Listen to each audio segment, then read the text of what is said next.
Bonjour à tous, c'est Pasqua, on se retrouve aujourd'hui pour une nouvelle série de reviews, hein, et cette fois ça sera sur, comme vous avez vu dans le titre, hein, sur Eden Zero. Eden Zero qui est sorti donc il n'y a pas longtemps, qui a commencé à sortir il n'y a pas longtemps. Je n'avais pas vu qu'il était déjà sorti, hein. J'attendais énormément cet animé, puisque j'adore vraiment Fairy Tail. Je sais que c'est bizarre de dire ça parce que beaucoup de gens bâchent Fairy Tail sur internet, tout ça. Mais moi, franchement, j'ai vraiment aimé Fairy Tail. J'ai pris du plaisir en regardant chaque épisode toutes les semaines quand il sortait et tout. Franchement, j'ai pris énormément de plaisir. Et donc, du coup, j'attendais énormément ce Eden Zero. Voilà, je savais qu'il sortait en avril. Mais j'avais pas tilté qu'il était déjà sorti. C'est pour ça que là, je vais rattraper. Je vais sortir rapidement les 3 premiers épisodes qui sont déjà sortis, hein, quand je regarde le premier épisode. Donc du coup, voilà, je vais rattraper mon retard et chaque semaine je sortirai un épisode de Eden Zero, review, tout ça. Comme les autres séries que je fais. Voilà, tout simplement. Donc bah, on va directement partir, hein, pour la review du premier épisode de Eden Zero. Donc c'est parti. Alors, donc, Eden Zero commence avec un petit garçon qui s'appelle Shiki, hein, qui discute avec deux robots apparemment. Un peu plus tard, on apprend que le robot, le grand robot qui discute avec lui, s'appelle le roi démon. Hein, voilà, on n'en sait pas plus, mais voilà. Que ce robot, donc le roi démon, lui dit que ben, Shiki doit se faire des amis, hein, que c'est important de se faire des amis, de voyager, de rencontrer des gens, et que un ami c'est quelqu'un qui va pleurer pour toi et quelqu'un dont tu dois prendre soin. Voilà, en quelque sorte, il dit ça. Donc là déjà ça annonce, hein, vraiment ce qu'on a connu, hein, avec Fairy Tail, donc vraiment un truc dans l'esprit de l'auteur, hein. Donc le pouvoir de l'amitié, tout tourne autour de l'amitié, de la famille, tout ça. Donc on reste dans du classique de Hiro Mashima, hein, voilà, tout simplement. Donc, on rencontre ce petit garçon Shiki où il y a une comète dans le ciel. Et il se demande si c'est une étoile filante ou si c'est un dragon. Ok, bon, d'accord. Le roi démon lui dit que ben on sait pas en fait, hein, si c'est un dragon ou une étoile filante. Bon, je précise parce que à la fin justement on aura une réponse par rapport à ça. Ensuite, bah on passe sur une scène où on a Lucy et Happy qui débarquent. Alors non, c'est pas Lucy, c'est Rebecca, mais bon, en vrai, elle ressemble comme deux gouttes d'eau à Lucy de Fairy Tail. Vraiment, pendant tout l'épisode, moi, j'arrivais pas, hein. Pour moi, c'était Lucy, quoi. Elle a les mêmes réactions, les mêmes mimiques, c'est normal. C'est l'univers de Mashima, je crois que c'est même le même studio qui a fait Fairy Tail et cet animé. Je peux me tromper, ça je sais pas, j'ai pas fait attention. Mais en tout cas, voilà, ça ressemble beaucoup, Cara Design, tout ça. Donc c'est vrai que on a l'impression que c'est Lucy quand même. Mais bon, elle s'appelle Rebecca, le chat s'appelle aussi Happy, encore, hein, sauf que là ils volent pas. En tout cas, pas pour le moment. Voilà, j'en sais pas. Donc ils arrivent dans un espèce de parc d'attractions, on a l'impression, qui s'appelle Granbell. Et ce parc d'attractions, c'est un espèce de grande ville avec un grand château qui est en fait peuplé que de robots, apparemment. Et bah, du coup, ces robots disent ouais, enfin, on a un client en 100 ans, c'est-à-dire 100 ans, c'est la première fois qu'il revoit un humain. À part Shiki, hein, qui lui apparemment vit avec les robots. Donc ça on le verra un peu plus tard, mais bon voilà. Donc ça faisait 100 ans qu'il n'y avait pas d'autres humains qui arrivaient, machin, bidule. Donc ils sont là, ouais, on va faire des événements, tout ça, tout ça. On apprend que Rebecca, j'ai du mal, Rebecca, en fait, est une youtubeuse, en quelque sorte on va dire. Qui veut avoir des likes et tout, on a l'impression, en tout cas qui veut faire des vidéos, publier, elle fait du montage pour avoir des abonnés, d'après ce que je comprends. Donc on verra plus tard, sûrement, ça sera développé, hein, dans les prochains épisodes, je suppose. Mais c'est vrai que on a vraiment l'impression qu'elle est un peu vidéaste pour avoir des abonnés, tout ça, tout ça. Donc bon, on verra. Donc on voit que elle se prend en photo avec les robots, tout ça. Les robots lui demandent ouais, vous voulez faire une attraction, aller combattre un monstre. Voilà. Donc elle est là, ouais super, je vais combattre un monstre, bon, surtout pour les vues je pense. Et là, quand elle va pour affronter le monstre, elle se rend compte que c'est un immense chat robotique. Et bon, elle est gaga parce que c'est un chat, il est tout mignon, tout ça, tout ça. Et là le chat, boum, s'écrase au sol. Et il y a un homme, enfin un adolescent plutôt, qui est au sommet de ce chat robot monstre. Bien entendu, on sait nous que c'est Shiki, hein, on se doute bien. Shiki qui n'a jamais vu d'humain, hein, et qui voit un humain pour une fois. Donc, bah, il y a des situations assez cocasses, hein, parce qu'il lui touche le visage. Ah, t'es vraiment un humain qui lui touche les seins. Rebecca qui rate sous sa jupe. Enfin, voilà, quoi, c'est vraiment l'humour un peu, on va dire, graveleux, en quelque sorte, de Mashima, quoi. C'est un peu, voilà. C'est drôle, franchement, moi j'ai rigolé, j'ai retrouvé un peu cet aspect humoristique qu'il y avait dans Fairy Tail, donc j'ai apprécié quand même. C'est vrai que ça fait du bien de redécouvrir une œuvre de zéro en fait, hein, dans le style d'un animé qu'on avait aimé, en tout cas moi pour mon cas Fairy Tail. Du coup bon, ils ont un peu des débuts difficiles, hein, puisque lui il veut obligatoirement, il veut tout de suite être ami avec Rebecca. Bah parce que c'est la première humaine, premier humain qu'il rencontre, que son papy qui est le roi démon, enfin en tout cas qui s'appelle le roi démon, lui a dit qu'il faut qu'il se fasse des amis, tout ça, tout ça. Donc elle le trouve un peu bizarre quand même, hein, un garçon bizarre qui défonce un robot, qui voilà, qui a des gestes un peu obscènes en quelque sorte. Enfin non, pas en quelque sorte, des gestes un peu obscènes, même s'il s'en rend pas vraiment compte parce que bah, il a jamais vu d'humain, donc lui il sait pas quoi. Donc voilà, donc ils ont des débuts un peu difficiles, hein, elle part en courant parce qu'elle a peur de ce garçon avec les longs cheveux, tout ça. Elle retourne en ville. Enfin, elle le tabasse d'un coup avant parce que bon, il est un peu trop collant, donc elle lui fout un coup de poing et il part. Bon, voilà, c'est un peu comme Lucy quand elle s'énerve dans Fairy Tail. Je fais beaucoup de comparaisons avec Fairy Tail parce que quand j'ai regardé cet épisode, j'ai vraiment vu beaucoup de points avec Fairy Tail. Franchement, ça m'a fait beaucoup penser à Fairy Tail dans un autre esprit, mais il y avait quand même cette patte. Donc, c'est la patte de l'auteur, mais quand même, voilà, ça m'a fait un peu penser. Donc, c'est pour ça que j'en parle quand même beaucoup.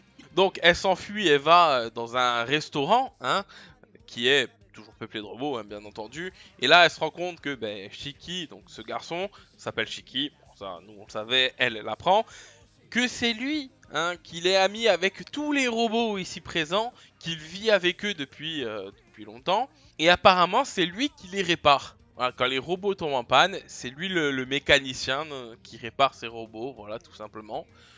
Donc ils sont tous à table, ils mangent, ils sont heureux, voilà. Elle commence à s'y faire à ce petit Shiki. Donc pendant qu'on mange, on voit qu'il y a quelqu'un qui regarde derrière la fenêtre et qui court en direction du roi, on dirait, en tout cas un mec qui a une couronne. Donc, bon, plus tard on apprend que c'est le roi, mais bon voilà, le roi. Et qui lui dit, il y a une fille avec un chat et un vaisseau qui ont débarqué, donc c'est l'heure. Et là il a dit oui, effectivement, c'est l'heure. Donc il va se passer quelque chose. Donc ils continuent à manger, ils finissent de manger et Shiki, bah, il tombe de fatigue, il défonce la table en deux, hein. Alors d'où il sort, d'où il est résistant comme pas possible quoi, parce que le mec il s'effondre sur une table, il la défonce, il est fait en, en béton quoi ce mec. Bon voilà, donc là Rebecca dit que bah Shiki il a les cheveux un peu longs quand même, hein. Il faudrait lui couper les cheveux, lui rafraîchir un peu tout ça. Donc bah c'est ce qui est fait, hein, parce que même les robots ils disent ouais pourquoi pas, enfin voilà. Donc c'est ce qu'il fait et coupe les cheveux de Shiki, que quand il se réveille, il voit cette tête bizarre, il a plus de cheveux, il court, il dit où sont mes cheveux, où sont mes cheveux, tout ça, bon, petit truc humoristique quoi. Il retourne sur la place, il entend crier, et là c'est Rebecca et Happy, hein, qui sont attachés sur un bûcher. Sur un bûcher, et les robots sont en train de crier à mort les humains, et que le roi débarque et Shiki demande comment ça se fait, libérez-la quoi, c'est mon ami. Et le roi robot dit que non, bah, les humains sont les ennemis des robots, les robots, enfin les humains ont toujours traité les robots comme des outils. Et les robots ne sont pas des outils, hein. Ils ont une conscience, ils veulent tuer Rebecca et Happy et voler leur vaisseau pour s'en aller de cette île. Voilà. Et bon, bien entendu, Shiki s'oppose à ça, mais là, le robot rétorque que les robots ne céderont pas, hein, à Shiki, qu'ils tueront Rebecca. J'ai failli encore dire Lucie, à chaque fois, c'est compliqué. Ont failli tuer, enfin, ils vont tuer Rebecca, et que Shiki vit avec eux simplement parce que le roi démon, donc son papy, qui est le roi démon, hein, comme j'ai dit au tout début, leur a demandé de prendre soin de Shiki et de ne pas lui faire du mal. C'est pour ça que Shiki a vécu en harmonie avec eux depuis longtemps, et que en fait, Shiki n'est pas un réparateur. Les robots se réparaient tout seuls. Ils lui ont juste fait croire que c'est lui qui les réparait, mais en fait non, il y a quelque chose qui les répare, une unité, enfin en tout cas un centre névralgique des robots, je sais pas trop quoi, qui les répare automatiquement, et qu'en fait Shiki ne fait rien du tout, hein, il ne les répare absolument pas. Et que en fait les robots ne sont pas ses amis. Voilà, tout simplement, ils ne sont pas ses amis. Les robots veulent le vaisseau et s'en aller, ils s'en foutent de Shiki, et on voit que du coup les robots commencent à s'énerver et à s'attaquer à Shiki, puisqu'ils le mettent au sol et ils le frappent, hein, et il lui dit bien que, enfin, le roi robot lui dit bien que non, ils ne sont pas ses amis. Les robots ne sont pas l'ami des humains. Voilà, qui sont ennemis. Et du coup, Shiki au sol se fait défoncer. On voit que le roi robot, en fait, c'est un robot guerrier. Et à un moment, t'as Rebecca qui dit que non, vous êtes tous amis, et qu'importe que ça soit humain ou robot, ça n'importe peu. Le tout, c'est d'être amis, et elle commence à pleurer. Ce qui fait réagir Shiki, et qui se lève et défonce tous les robots. Et là, bon, il se souvient de ce que son grand-père, son papy, lui avait dit quand il était petit, c'est que un ami, c'est quelqu'un qui pleure pour toi. Et comme Rebecca, je vais y arriver, Rebecca a pleuré pour Shiki qui se faisait défoncer, hein. Ben voilà, il s'est énervé, il a commencé à s'en prendre au robot pour se défendre et pour sauver Rebecca. Là, le roi robot et Shiki s'affrontent. On voit que Shiki a un pouvoir assez étrange quand même, parce qu'il a des espèces de trucs bizarres dans les mains et tout. Et on voit qu'il fait jeu égal avec le robot, que le robot lui tire dessus et qu'il évite tous les coups en se téléportant, en quelque sorte. Enfin, très bizarre.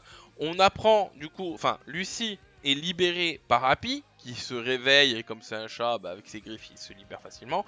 Et on apprend par Happy que Shiki utilise l'éther, et que en fait, il dit que c'est l'éther de la gravité. Et en fait, son pouvoir, qu'il a hérité du roi démon, donc de son papy, en fait, c'est le pouvoir de l'éther de la gravité. Donc, il contrôle en quelque sorte la gravité, puisque, en fait, quand il se téléportait, c'est il changeait la direction de la gravité. Donc, il allait rapidement d'un point à un point B, ce qui donnait l'illusion que, en fait, il se téléportait en quelque sorte. Avec cet effet plutôt stylé, je trouve, hein. Vraiment l'effet où il y a des doublons.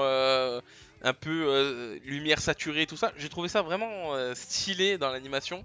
J'ai vraiment bien aimé. Donc il bat le roi, il récupère Lucie, hein, qui a failli tomber dans un trou. Et il s'envole et il se dirige vers le vaisseau de Lucie. De Rebecca. Ah, ouais, j'ai vraiment du mal, hein. Il se dirige vers le vaisseau de Rebecca. Grâce à son pouvoir de gravité, hein, puisque comme j'ai dit, il change de direction la gravité et hop là, il y va. Bon, les robots lui courent après, hein, Shiki et Rebecca et Happy, évidemment. Et Rebecca prend Shiki. Enfin, Shiki veut s'interposer entre les robots et Rebecca pour laisser le temps à Rebecca et Happy de s'en aller. Mais là, Rebecca récupère Shiki, hein, l'amène dans le vaisseau Et tous les trois décollent. Voilà, décollent de cette île. Et là, on apprend qu'en fait, c'est pas une île en vrai. Ils décollent de la planète. Ça en va dans l'espace carrément. Voilà. Et qu'en fait, c'est un vaisseau spatial en fait. Et on passe à côté de la comète. En tout cas, de la comète, hein, qu'on voyait aussi quand au tout début, le premier plan de l'épisode, hein, où Shiki discutait avec l'autre robot, son ami, qui est devenu son ennemi maintenant, et le roi démon, donc son papy, où il disait que il sait pas si c'est une comète ou un dragon. Et là, comme ils sont dans l'espace, Shiki demande c'est une comète. Et là, Rebecca lui dit non, ce n'est pas une comète, c'est un dragon. Et ils sont juste à côté, ils survolent à côté d'un dragon. T'as un dragon luminescent, magnifique. Et du coup, ça émerveille hein, Shiki.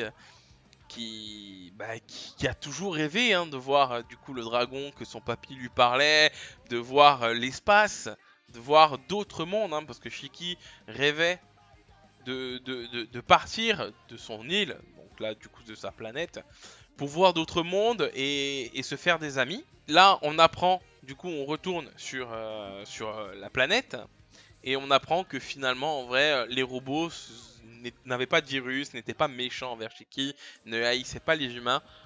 En fait, comme ils avaient la batterie qui allait s'éteindre, en fait, comme c'est des robots, hein, ils ont une batterie elle allait s'épuiser. Ils ont duré jusqu'à maintenant et ils ont tout fait pour que Shiki en fait parte, parce que ils avaient fait une promesse au roi démon.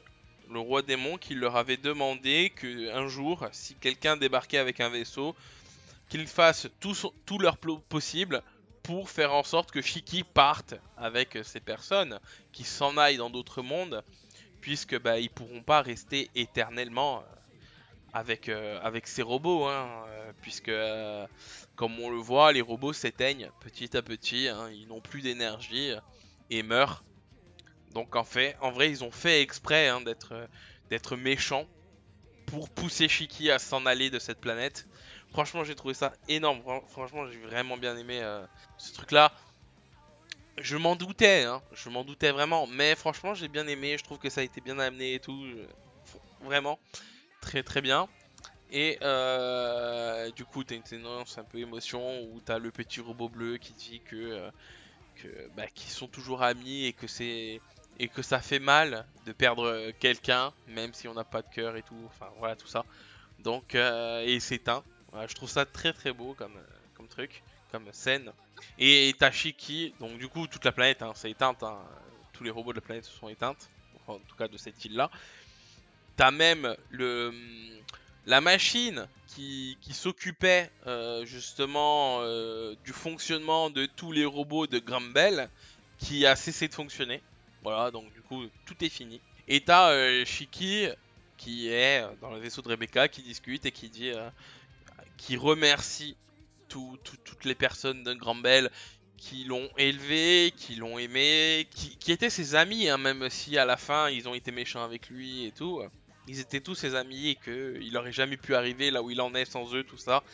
Très très beau, franchement, j'ai vraiment bien aimé. Hein. C'est toujours le même truc, hein, histoire, pouvoir de l'amitié, la famille, tout ça, mais franchement, je trouve que c'est très très beau comme message, comme truc. C'est ça que j'aime bien dans Fairy Tail, et du coup que j'ai bien aimé dans ce premier épisode de Eden Zero. Là, on a Shiki qui dit « Ok, c'est bon, je pars, et je vais me faire 100 amis dans ce cosmos. » Voilà, apparemment, l'objectif de notre cher petit Shiki, c'est se faire 100 amis dans le cosmos. Et bon, Rebecca lui dit bonne chance, tout ça, bon voilà, un peu sur un ton sarcastique, voilà. Et on finit l'épisode sur le dragon hein, qui volait, qu'on avait vu, et qui se dirige vers une entité bizarre, hein, quand même, une grande femme qui est assise sur un rocher volant, qui m'a fait quand même penser à Thanos dans Marvel, dans les films Avengers, tout ça, son gros fauteuil en pierre volant, voilà, bon, c'est pas grave, passons. Et elle dit que c'est bon, l'aventure va commencer, il est parti. Et on va voir s'il va devenir un héros ou s'il va devenir le grand roi démon de la destruction. Donc il y a plein de questions hein, qui se posent évidemment, c'est le premier épisode. Mais voilà, c'est vraiment très intéressant. Donc bon, voilà pour la review, hein. On va passer à mon avis, même si je l'ai donné beaucoup pendant cette review. Franchement, j'ai vraiment apprécié ce premier épisode de Eden Zero. Vraiment, vraiment, j'ai vraiment apprécié. Je suis vraiment étonné que certes, ça me fait beaucoup penser à Fairy Tail, mais ça me lance dans une autre histoire et ça me donne vraiment envie de suivre la suite et tout. Et c'est fou quand même de voir que bah, qu'une autre œuvre de Mashima qui ressemble quand même à Fairy Tail, en tout cas sur certains trucs humoristiques, cara design et tout, même si là c'est complètement différent avec des robots, on part dans l'espace, des unités cosmiques, tout ça. Ben franchement j'ai bien aimé, ça m'a quand même accroché. Il y a eu quand même de l'émotion dans ce truc avec les robots qui en fait jouaient double jeu juste pour que Shiki s'en aille et tout. Franchement, j'ai été vraiment touché, j'ai vraiment apprécié. C'est vraiment, en tout cas, ça augure de bonnes choses pour la suite. J'espère vraiment que les prochains épisodes vont être aussi bien. Et voilà. Donc je vois pas quoi dire d'autre que j'ai vraiment vraiment adoré ce premier épisode. Voilà. Donc deux trois trucs à dire hein, sur l'épisode, mais pas sur l'épisode en lui-même, sur plutôt les personnages que l'on rencontre, surtout bah, la femme, l'entité cosmique on dirait, qui se trouve à la fin, qui apparemment bah, voit Shiki s'en aller, qui dit que l'aventure commence et elle veut voir si ça va devenir un héros ou si ça va devenir le grand roi démon de la destruction. Et là je me pose la question. Le précédent grand roi démon de la destruction, est-ce que c'était pas son papy? Parce que son papy, on l'appelle le roi démon. Et son papy, apparemment, a donné son pouvoir de l'éther de la gravité à Shiki, apparemment. En tout cas, il a hérité de son papy. Et donc, du coup, je me demande si le grand roi démon de la destruction, à l'époque, c'était pas son papy. Ensuite, il est allé sur cette île, machin. Même si c'était un robot, peut-être que dans cet univers, voilà. Maintenant, qu'est-ce que ça implique d'être le grand roi démon de la destruction? Est-ce que c'est le dieu de la destruction comme Beerus dans Dragon Ball Super? Je sais pas.